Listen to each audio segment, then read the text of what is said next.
Welcome back to another episode of Against the Insanity. Coming up on today's show, we've got Saliva guitarist Wayne Sweeney dead at 59.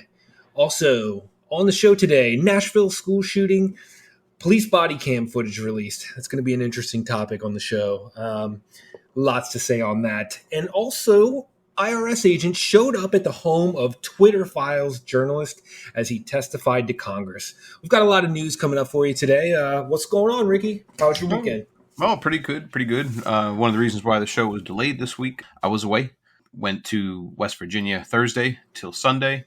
Had a great time down there. You know, it's only Tuesday, and I'm already thinking to myself, take me home them country roads. Yeah, I heard something about you riding bareback on Brokeback Mountain or some shit this weekend. So. I don't think so. Yeah, did a lot of four-wheeling. Just, this weekend alone, over 200 miles of riding. So that's, on four-wheelers and shit, that's quite a bit. Had a great time. I was telling you earlier, like there was a point where we were like driving on these train tracks, and a train was coming, and we were like driving along the side with the train and shit, just like looking, and I kept getting like, Red Dead vibes, like, driving next to a train and shit. It was cool. It was a good time. A lot of riding. Like I said, the weather was a bit cold. We had Friday pretty much like rained out all day, but we still got out and did a little bit of riding. But for the most part, the rest of the week, it was cooler, but still able to ride and do a lot of that. So it was a good time. Hey, there's nothing wrong with a little bit of mud butt, okay? Dude, I got freaking shit covered. happens, okay? Yeah, I got covered in shit. But I also did take a lot of video, GoPro pictures, shit like that. I'm working on getting a video put together because I also want to share, a lot of the rides and shit that I do out there with people. So I'm definitely working on that as well. So get that riding channel going, man. And like I said, you were talking about possibly buying land out there in West Virginia. I'll buy land out here in California in the desert, and we'll fucking cruise between the two coasts. Right. Have places to go. Ride. Have camps to go to, places to ride. It'll be fun. Dude, this fucking weekend on Friday, I'm like checking my phone and I'm like, oh shit. I was like, Diablo fucking 4 beta is like free this weekend. It's open to everybody. I didn't think Blizzard was going to open it for like, the public. I thought it was only for people that like pre-ordered the game. At least that was my assumption. I could be wrong there, but me and Nick fucking get on and we start playing, dude. Next thing you know, I'm like up till fucking 2:00 in the morning on Saturday.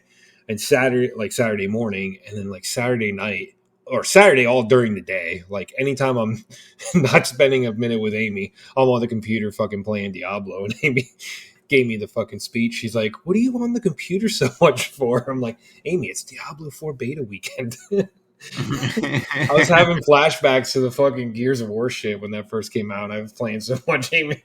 I got the fucking riot act from Amy about how much fucking Gears I was playing. Right. You need to get off the game. But I gotta say, man, like I am very impressed. I thought it was really goddamn good. I mean, a lot of people is like, oh, it's just more of the same. Well, Diablo is a dungeon crawler. I mean, how can you make it more? I don't know. Like, can you add more features? I don't know. Right. It's cool. I like it too because the fact that one of the things I'd noticed that's different now. Correct me if I'm wrong. In Diablo 3, like when you're questing out in the world, you do not see other players. Correct? It was just your solo world, pretty much. Oh yeah, I'm pretty sure. Yeah. So this is a difference, and I did like this about Diablo 4. So like when I'm out questing in the world or I'm in a town, you see other players on their journey that are nearby. Okay. It's really fucking cool. Like it's not like I don't think you can pick your servers or anything like that, but you see a ton of other players. So like you could join up with somebody, help them like kill, a couple mobs or some shit like that. You don't even need to join their party. You just group together and fucking kill the shit. It was actually pretty interesting. That is cool. I mean, I do like Diablo 3. I didn't play Diablo 3 as much because, I played Diablo 2. And in my opinion, I like 2 more than 3. So I don't remember if there's like a single player mode where it's just you playing the game or if there's like an online where you can. I don't recall seeing players. I played Diablo 3 to like level 39 and I don't recall coming across other players, I think I'm right on that, but I just wanted to double check. I wasn't sure if you played or not. But yeah, that's cool. I definitely want to try it out. I mean, it did from like what you guys were talking about and shit. It definitely seemed I think you'll like it. I really do. I was pleasantly surprised. I had the worst expectations with the way Blizzard, is as a company right now. So I was impressed. I'll give you this one, Blizzard. Until next time. God damn it. So a little bit of depressing news here. Kind of growing up in early 2000s and stuff like that. I'm sure some of you are familiar with the band Saliva, and their song that I loved was Click, Click, Boom. It was very popular on the radio stations, rock radio stations back home and stuff. But Wayne Swinney, who was the guitarist for the rock band Saliva, has died at 59. The band member died suddenly ahead of the performance in Pittsburgh, Pennsylvania, my home state, amid the band's Spring Mayhem Tour 2023. So apparently he suffered a brain hemorrhage. Yeah, that's nuts. Yeah, that's fucking crazy, man. I hadn't heard. It's funny. I hadn't heard of Saliva in like ages. I haven't either. Because I thought at some point, like the lead singer, he left the band or something like that, and I think they just recently got back together and were starting to tour and shit like that. So it's kind of a bummer because I really did like Saliva. That first album, dude, I was rocking that like all the time. Yeah. My little that's unfortunate. CD. Yeah, I saw you throw that in here, and I'm like, "What? Holy shit!" Well, it wasn't. It's funny. Is like nobody really reported on it. I mean, I got this from Fox, but like I didn't see any like major headlines about it because I mean, Saliva wasn't like the biggest band in the world, but usually, a lot of sites tend to jump on, if somebody in the rock community or something kind of happens, but. Yeah, it was kind of quiet, so I figured I'd definitely throw that out there on the podcast because I mean, Saliva, definitely played a big part in my youth fucking growing up, listening to fucking metal and working out. Yeah, that sucks. Yeah, bummer, dude. This next story is really fucking depressing, and like it's all over the news. It's controversial, and I'm not going to say its name or her name, but I want to kind of like do a little bit of a report on it. I don't know if you heard like over the weekend when you were away about the Nashville school shooting at all. Well, today they released the police body cams footage, and I sent that around to everybody just so we could see the truth about what actually happened. That 28-year-old transgender former student, whom they say gunned down 3 9-year-olds and 3 adults on Monday. One of the things that there's a couple things that piss me off about in the media is that some media outlets are making her, and she was a she. Let's face it, she was born a she, so she was. The media is making her out to be the victim. She's the victim in all this. I'm sorry. Who went into a school and shot 3 kids and 3 adults? Right. That's not victim mentality. No. You know what I mean? A victim mentality would be maybe somebody killing themselves. It could be a little bit of a hot take on this, but I'm like, that really fucking pisses me off. Like, what a cop-out. Right. Well, another thing that's like weird to me too. Like, this isn't obviously the first time we've heard about shit like this happening in schools, and other times when this happens, they make it automatically about the gun, right? Like it's the gun's fault. It's we have a gun problem, all this bullshit. But it seems like with this particular story, we're making it all about the trans thing. Yeah, exactly. There's no. I don't even know what gun she used. It just said two rifles and a handgun is what I saw in the news story. So like when it's a trans person, the reason why they did this is because they're trans and trans rights or whatever the case may be. Like. But that makes it okay? No. This person clearly has a head problem. Well, another thing that pissed me off is I'm at the fucking gym today, okay? And I'm watching, because at the gym, everybody's got the fucking gym. There's CNN, Fox News, MSNBC. So all the fucking news agencies side by side.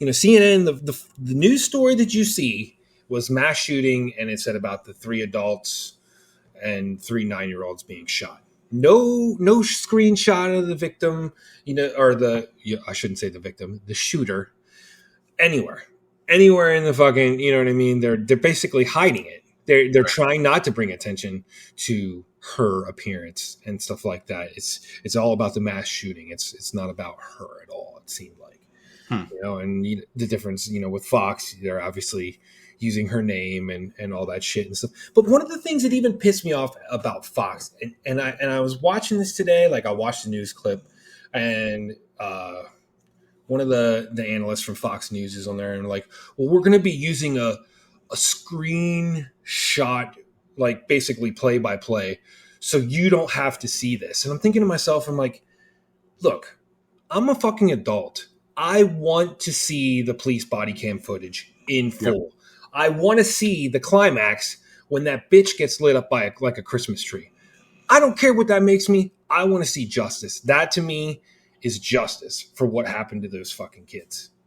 Right. Yeah. I mean, this person was 28 years old and you're shooting 9-year-olds. Yeah. Something is wrong with you. What the fuck is wrong with you? Only someone evil would do that. Yeah, absolutely. But I guess my question too here is, okay, this person's 28 years old. How did they get into school? And maybe, I watched a video. I can explain that. So, right. So I watched the video. It shows her, like, you watch some of the video and she drives like around in parks. You see her get out and then she literally shoots up the front door and comes through the glass. She shoots out the glass and both panes of doors. Because, there's usually like the front doors and then there's like a vestibule you walk through and 2 other doors then you have to get through. Yeah, she literally shot out the glass on all those and fucking just comes in and just starts fucking shooting up the place. Yeah, shit. Okay. Yeah, I watched a lot of the video because I wanted to make sure, like I said, I can make conclusions for myself. I don't need Fox and CNN and all these other agencies to fucking edit the clips and be like, well, we're just trying to protect you. You're not fucking trying to protect people. Who protected these people? Nobody, until the fucking police showed up and actually, these police officers ran in there heroically and took care of the fucking situation, not sit outside and wait for fucking backup. Right. Which is another thing that, I mean, I could go on for hours about this story and how it actually was Tennessee fucking did it right. And they fucking, they apprehended the suspect and didn't let him shoot more people. Thank God it was only 6 people and not, more. And she continued to rampage for like, an hour or 45 minutes. Right. And nobody did anything.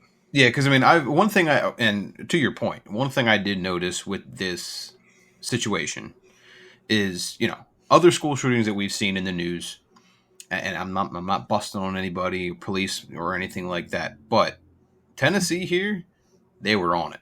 They were getting to where they needed to be right away. Yeah. Other things that we've seen in the news in the past, it's like, dude, these kids are in the school, they're shooting it up, and police are officers are putting hand sanitizer on. They're putting fucking hand sanitizer, checking their phone. Like, what are you doing? What? Right. Literally, yeah. Dropping the ball. Yeah. So, and another thing I just wanted to point out too, like where I went to high school, and I'm not going to say the name of the school, but when I was in high school, if you were to come to the school during school hours, all the kids are in class learning and all that shit. When you came to the front, like doors, like you had to be buzzed in, like you had to hit an intercom, you're on camera, and faculty have to buzz you in. Like they ask you, like, what are you doing here? Like, what are you doing? Yeah, they kind of question you, which I think they should. They want to know who is at the door before you let them in. And, you'll be buzzed in, you come into, the lobby area and all that. And my high school had a school resource officer there, every day for whatever. It could be a situation like this or anything going on with the kids in the school. But I don't understand why, because this isn't the first school that has done it. There's others throughout the country that do the same shit, where you have like a school resource officer and have like this type of process where you have to be buzzed into the building. I don't understand why people feel like having a school resource officer and having those type of security measures is a bad thing, because in schools that it's happening, it works. And then when you start having this conversation about, beefing up security and having like a school resource officer in play, or, arming school, teachers, people start being, oh, well, we're not trying to make this a prison. We need to make it an environment for learning and, blah, blah, blah. And it's not about making it a prison. By having a school resource officer in these schools, you had a feeling and a level of safety, knowing that there's a cop in this school, dude. No one's going to fuck with us. You know what I mean? And I don't understand why that's such a bad thing and why people think it is. Well, and it's so crazy. Right as we were prepping for the show, I saw this news report from one of the media outlets that I follow. So apparently some of the shooter's messages were leaked to one of her personal friends. It was, I guess, a friend and a middle school basketball teammate. About 20 minutes before the initial rampage, she texts, "I'm planning to die today," the message read. The communication continued. This is not a joke. You'll probably hear about me on the news after I die. This is my last goodbye. I love you. See you again in another life. Patton, who's a friend, quickly replied to the disturbing message. Audrey, you have so much more life to live. I pray God keeps and covers you. The shooter replied, I know, but I don't want to live. I'm sorry. I'm not trying to upset you or get attention. I just need to die. I wanted to tell you first because you are the most beautiful person I have ever seen in all my life. The shooter then added, my family doesn't know what I'm about to do. One day this will make more sense. I've left more than enough evidence behind, but something bad is about to happen. Just moments later, the killer reportedly shot through the locked front doors of the school and began to walk the halls with a rifle in hand. Like, So if you're planning to die today, why do you have to kill children and fucking other? Why can't you just self terminate? right, you're If your 28 life years is old that and you're shooting 9-year-olds. Yeah. I mean, What it's the just fuck? sick. It Yeah. is sick. It is a mental health issue. Like it's It like we is. talked about. These guns don't shoot people. No. Mentally ill people do. And it never gets brought up. It never gets discussed. It's always the fucking gun's fault. But these people, there's something wrong. Right. No, I agree, 100%. It is a mental problem. There has to be something wrong with you to do this. Yeah, if you want to die, you're going to kill kids too? What the Right. fuck did they do? Why Right. did they have to suffer with you? Yeah, those 9-year-olds didn't do shit to this person. Exactly. And the adults. I shouldn't say just the kids. The adults too. I mean, come on. Yeah, but like seriously though, and you're right. I mean, killing anybody is bad in this degree, but I just can't get over the fact that you're 28 years old and you went to a school to shoot 9-year-olds. Like, there's seriously something fucking wrong. Yeah. With Yeah. Men- You have got fucking problems. Yeah.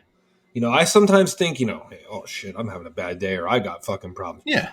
This person has way better, more problems. Right. I hope it's hot where you are right now. I really do. And I am going to say it again. Like watching that video, I received a lot of enjoyment after watching her get lit up like a fucking Christmas tree. And I know it sounds cold, but I'm to a point where, yes, I am fucking fed up with it. And we need to defend our kids with guns in schools, with resource officers, whatever it may be, retired military, ex-police, arming the teachers. I don't care. We protect our politicians who are fucking worthless. Why can't we protect our kids who are more fucking, fragile and actually the future of this fucking country, as opposed to these people who don't do anything for us? Right. It's not fair and it needs to change. Yeah, you're absolutely right. And I'm going to leave you with this food for thought, which is kind of fucking crazy that, I've obviously gone down rabbit holes in the past and stuff like that. But this is from chapter 12 of Behold a Pale Horse, written by William Milton Cooper in 1991. And I want to read this quote to you. In chapter 12 of his book, Behold a Pale Horse, Cooper goes on to warn us the rise in school shootings in order to justify stricter gun laws. He believed the government was willing to encourage importation of firearms for criminals to use in order to accomplish this agenda. This later became... I'm not going to leave that comment out. But here's the quote from the book. And you can find this in chapter 12 of his book of Behold a Pale Horse. Now, this was written in 1991 also. You really need to consider this. The government encouraged the manufacture and importation of firearms for the criminals to use. This is intended to foster a feeling of insecurity, which would lead the American people to voluntarily disarm themselves by passing of gun laws against firearms. Using drugs and hypnosis on mental patients in a process called Orion, the CIA, or MK-Ultra if you want to kind of talk about the original name for it, the CIA inculcated the desire in these people to open fire on schoolyards and thus inflame the anti-gun lobby. This plan is well underway and is so far working perfectly. The middle class is begging the government to do away with the Second Amendment. Now, that was written in 1991, and look where we've come. We've been through Columbine. We've been through, the Colorado shooting, at the movie theater. We've been through numerous other school shootings. I mean, we've basically lost count, and it's never been fixed. And why is that? Why do you think it is? I mean, it always seems like the first place they go is to want to take our guns away. They don't want to fucking fix the problem, defend the schools and shit like that. They only want to take the guns away. That is the only option. Right. No, you're spot on. I mean, I hate to be a conspiracy theorist, but William Cooper, man, the more I read his fucking book, and I encourage everyone to really check this book out. I'll even send you the PDF. Drop me an email, againsttheinsanity247 at AOL or at gmail.com. I'll even send it to you in PDF format. You really need to read this book, and especially this right here. This really made me fucking like the hair on the back of my neck stand up. yeah, I've there's a never lot of heard it. Yeah, there's a lot of shit in a that. lot of shit in there. That if you look at when it was written and where we are today, you're like, holy shit. It's like he was trying to give us a roadmap of the future that the United States was heading, and we're there today. Yeah. He predicted 9/11 with Osama bin Laden, and I don't want to stray too far from the topic, but man, predicts 9/11, 2 months later, shot dead on his doorstep where he said they'd have to kill him. Right. Fucking crazy shit. Yeah.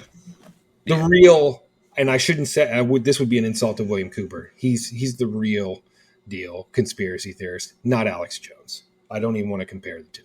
No, dude. But yes, I'll leave you with that. But you definitely need to check out that book. I mean, it is definitely a real eye opener, and conspiracy or not. And it's there.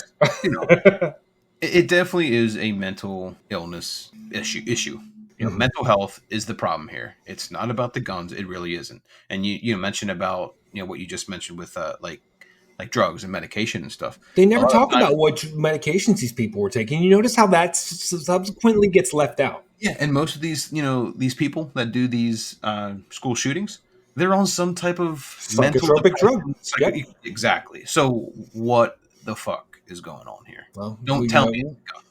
We know what happens when you go against the big drug manufacturers, aka Pfizer and the clot shot and all that other shit too. That's for another fucking podcast. Anyways, on to even more depressing news. So, IRS agent showed up at the home of the Twitter Files journalist as he's testifying in Congress. The IRS, not known for engaging in house calls, paid a visit to the home of Twitter Files journalist Matt Taibbi while he was giving testimony to Congress about the government's effort to control online discourse. Imagine that.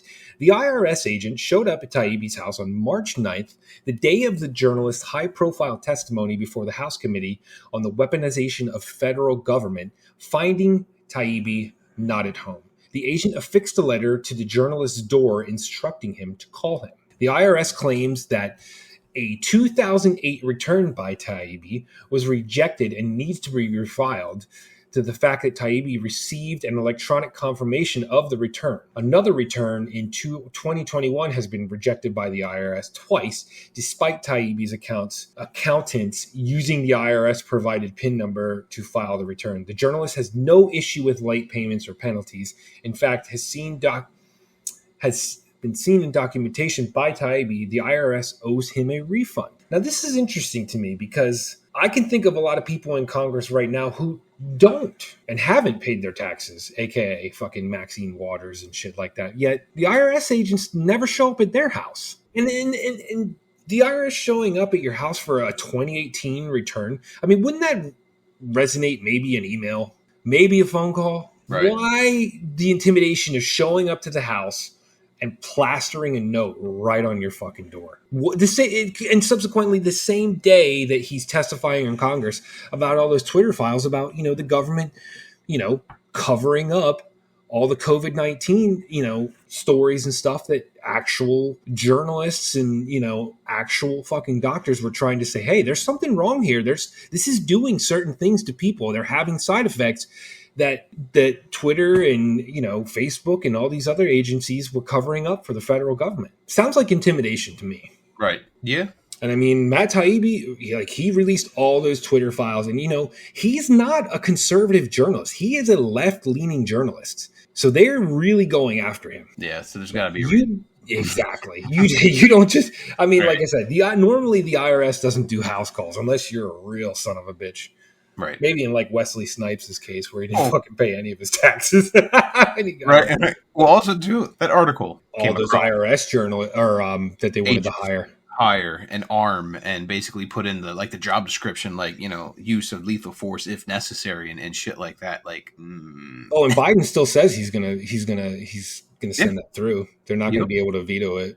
So I don't know. This is fucking crazy. Well, this isn't the first time the IRS has been weaponized against people. If you go back into, when Obama was in office and, he was weaponizing the fucking IRS against the Tea Party. They targeted people in the Tea Party. So this is definitely not a first for them. And to be honest, I don't need to get into my feelings of the IRS here, but they're fucking crooks. And they just fucking steal more money from the American people. But that's besides the point. This is clearly like an intimidation factor, and it really needs to be discussed because this is ridiculous. Yeah. All great. For somebody reporting on the truth. It's the government just trying to shake down. It's just more corruption. It's just how bad our government has become. And it fucking depresses the shit out of me. Where's my Jack Daniels when you need it? Fuck. Oh, shit. People wonder why I wake up angry some days. It's shit like this. Right. Definitely an interesting news week. I'm glad we were able to fucking get back to this. And it's kind of a good thing that, you took the weekend off, dude. I know you've been having fucking long weeks of fucking work and shit.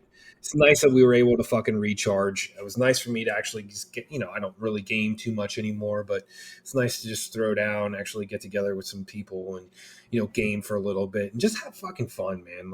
I just, we obviously were working on other projects and stuff, but we need more of that shit in our life, and everybody needs more of it. My fucking actually, I don't know if you heard, Jay's mom passed away over the couple days ago. No, so it's kind of it was really kind of like a bummer week. Brent's grandmother, technically Jay's mom. Yeah. So she passed away and stuff. So it was kind of like a real downer week. It was nice to actually just finish it with some good company and good friends and shit, and definitely need some more of that coming up here in the future. Yeah, so if you have any feedback for the show or, you've enjoyed it, you can find us on YouTube or Rumble. You can always drop us a comment there when we post the new shows. Or if you'd like to send us an email, just GinsyInsanity247@gmail.com. Send me an email, if you really enjoy the show, let me know. And actually, I wanted to talk about it. We have gone live with a PayPal, if value for value model. So if you really start to enjoy the show and you really find yourself tuning in every week and kick us a couple bucks here or there, send us a PayPal, drop whatever you want into. Let us know. You know what I mean? We really want to hear from you. And, if one person enjoys the show, if multiple people start enjoying the show and you like tuning in, let us know. Kick us a couple bucks here and there so we can keep this going. We'd like to do this more on a weekly basis and, put up a couple more shows and, really put a lot of time and effort into it. Throw that out there. And, until next time, we'll see you next week, guys. Take it easy. Peace.